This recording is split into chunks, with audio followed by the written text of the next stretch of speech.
Hello, Leo. Welcome po sa inyong reading. So, this is for May 24 to May 27. Ayan, Leo, for those of you who's new to the channel, don't forget to click the subscribe button, smash the like button, and comment below kung kayo nakaka-resonate and hit that notification bell.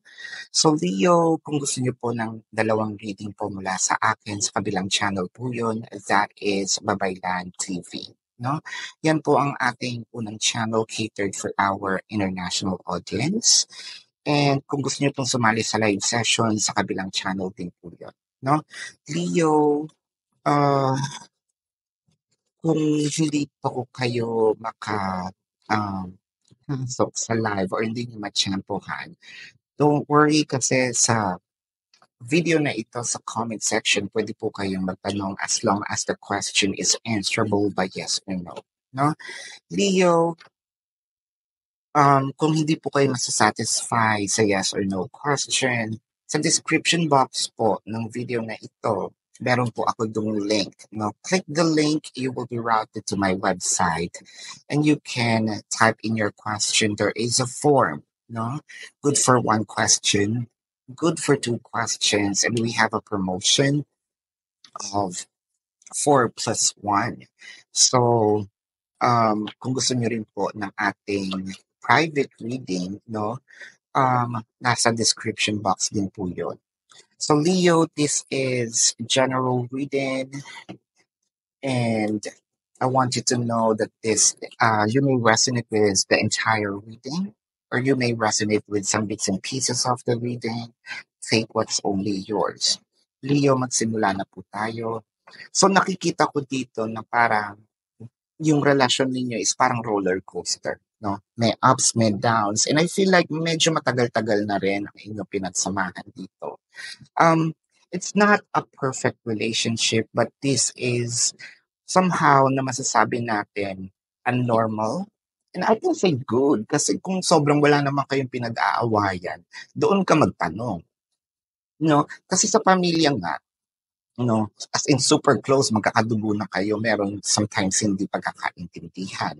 So, matakot ka kapag sobrang super smooth, no, ng relasyon ninyo. So, ang nakikita ko dito is, although meron nga siyang mga ups and downs or challenges, um, palalim naman itong relasyon ninyo kasi parang nagkakaintindihan kayo. Kung dati, ang mga pinag-aawayan lang is yung time, no? O bakit ngayong ka lang, hindi ka ganyan, ganyan. Ngayon, nandito na tayo sa um, pagbuo ng future, no? Dumadating talaga yan. If ever na naging finances ang ating magiging problema. With the Chariot, the Three of Pentacles, and the Nine of Pentacles. I feel like someone here, if not gustong lumayo ng konti, we're talking about the location. It could be gusto niyang pumunta ng ibang lugar, umuwi ng probinsya, or mga ibang bansa. No? Kung hindi ito yon, I am seeing here na parang ang iniisip niya dito is paano naman din ako sasaya if ever na kumbaga ibinabalance niya no itong relasyon no magbibigay ako no ng aking time no, ng energy sa tao ko sa person ko at the same time meron din akong me time no with the Page of Pentacles and the Five of Cups. So I feel like the reason bakit nagkakaganito is um either meron siya mga hobby ngayon, tapos sobrang dun siya nakafocus, no? Tapos sinasabi nung isa, wala ka ng time sa akin. So, nakikita ko parang chances are, ito yung mga naging problema ng mga nag-ML, no? Hindi lahat, no? Um, yung kumbaga nauubos yung time nila, tapos wala nang bebe time, no? Yun yung aking nakikita. With the King of Swords, the Nine of Wands, and the Eight of Cups. So, ang lungkot-lungkot naman ngayon ni Leo, no? Kasi sabi niya, wala ka ng time. Hindi mo na ako mahal.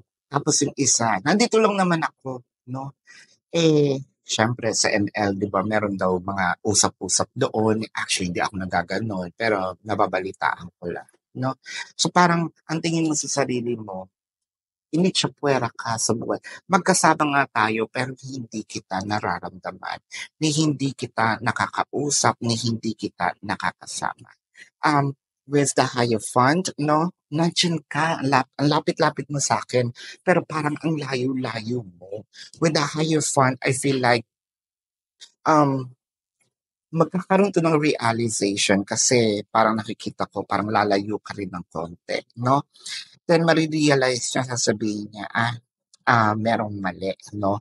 And there will be realization of, I can see here, apology, no? Hihingi siya ng apology dahil sa mga kinikilos niya at sa mga pagkukulang niya sa'yo. Ayan. So Leo, this is your reading for now. Let's check the zodiac sign of your person. No, this could be their sun sign or a placement in their chart. I'm seeing Taurus, I'm seeing Scorpio, I'm seeing Pisces, Leo, if pwedeng kapwa Leo. No, I'm seeing Cancer, I'm seeing, yeah, Taurus. So yeah, Taurus is very dominant. So this is your reading for now, Leo. Again, para po sa mga bago, don't forget to click the subscribe button, smash the like button, comment below kung kayo nakaka-resonate, and hit that notification bell. So kung gusto niyo po ng dalawang reading sa akin, kabilang channel po, Babaylan TV. Kung gusto niyo pong sumali sa live session, sa kabilang channel din po yun. So, Leo, wag po kayong mahiya magtanong as long as the question is answerable by yes or no sa comment section. Sa description box po, if you want an explanation, there is a form, no? Click the link, you'll be routed to my website. There will be form, type in your questions, and then click submit, follow the instructions. And then kung gusto niyo pong mag-avail ng ating private reading, nandun din po yun sa description box. So this is your reading, Love and Light. Namaste po, and see you po sa susunod na reading. Paalam po. You want the best of my heart, you just got